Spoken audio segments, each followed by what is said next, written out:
Well, I've got another story for you about mechanical problems and other things.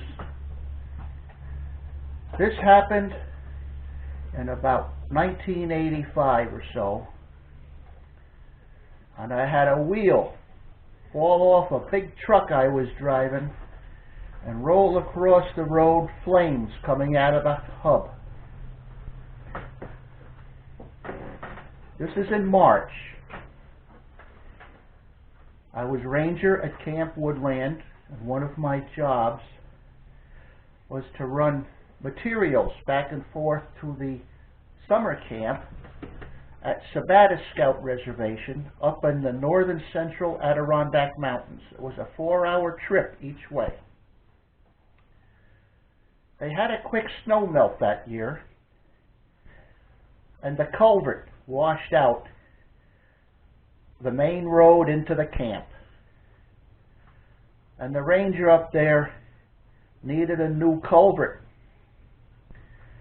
So they had me pick one up at the culvert manufacturing plant in Syracuse and bring it up there, which I did.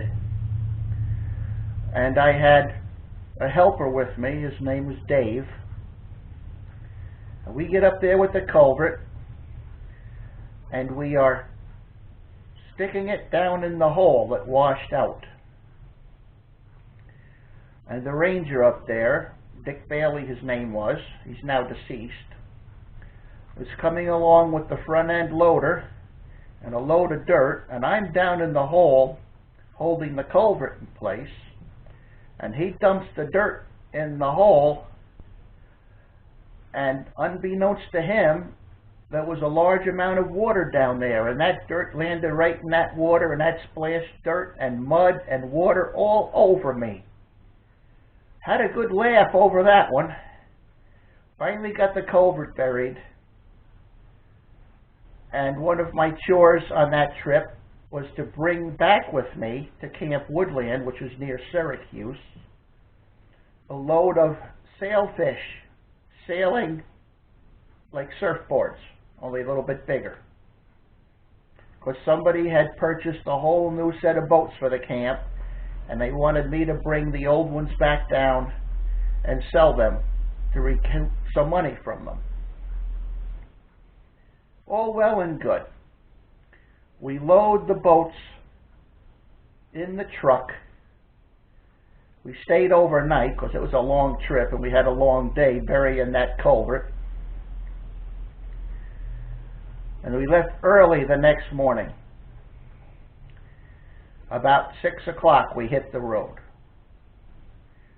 Still dark. The driveway out of the camp is a 1-lane private road about 7 miles long. And then it's another 12 miles on the town road to the main highway. So I'm driving out of the camp, and halfway down the driveway I hear this, and I think it's the sailboats rubbing against each other. They were fiberglass boats. So I didn't think much of it, because they were kind of thrown in there loosely. There's really no way to tie them down. Get going out the town road, and I said, that's to Dave. I said, what's that noise, the sailboats? And he says, yeah, I think so. So we just kept on going. We get out on the main highway, Route 30, start heading towards Long Lake.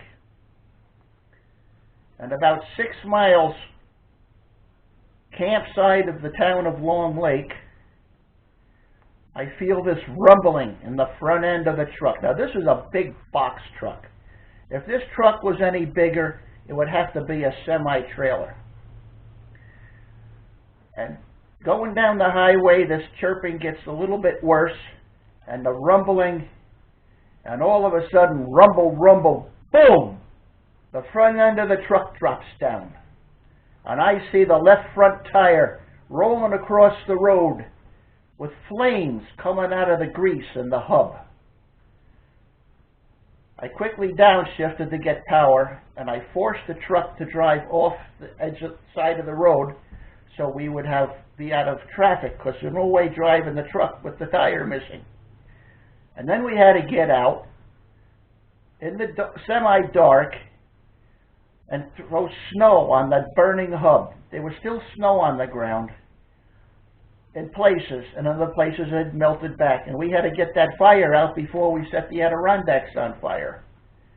Boy, what a chore that was. But we got the fire out, and now what do? Back in those days, there were no cell phones. And even if we had cell phones, we were so remote we wouldn't have a signal. So we proceed to walk along the highway heading to town to get help. Trying to hitchhike along the way. Very few cars came along and nobody stopped. Of course, it's just starting to get light out, and here are these two adult men in the semi-dark early morning trying to hitchhike. So I don't blame people for not picking us up. The last bit of the road into town was a hill, and I was exhausted. I wasn't used to doing all this walking. Dave had to physically push me up the hill to get me into town. Finally got into town, up over another hill, and went to the garage / gas station.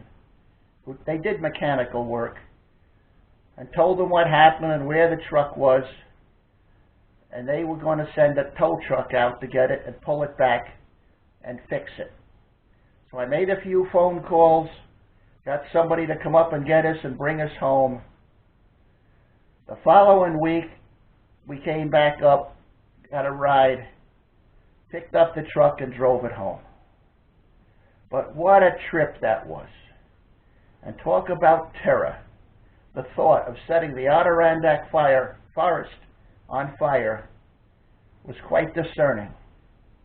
But we made it.